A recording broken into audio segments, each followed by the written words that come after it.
là kinh và diệu tin trăm khai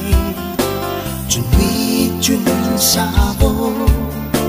và diệu phung trăm khai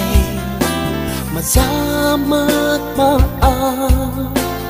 này lưu long tu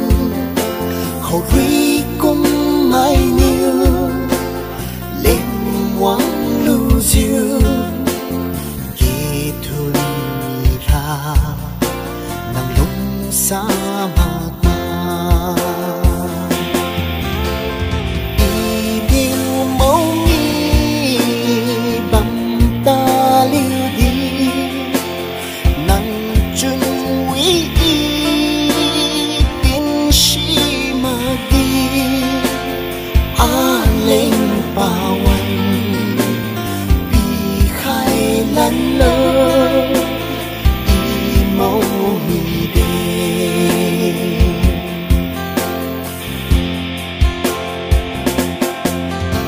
đi qua si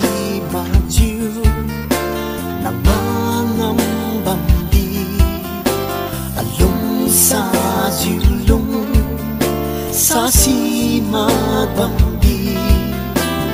lung niu nang tin khai khi du no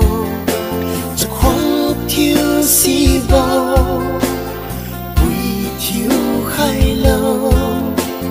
đi nang tu lung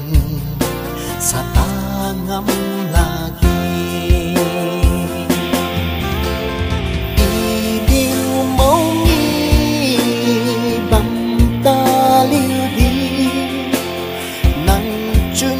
quý tin sĩ mà đi lên bao anh bị khai lăn lơ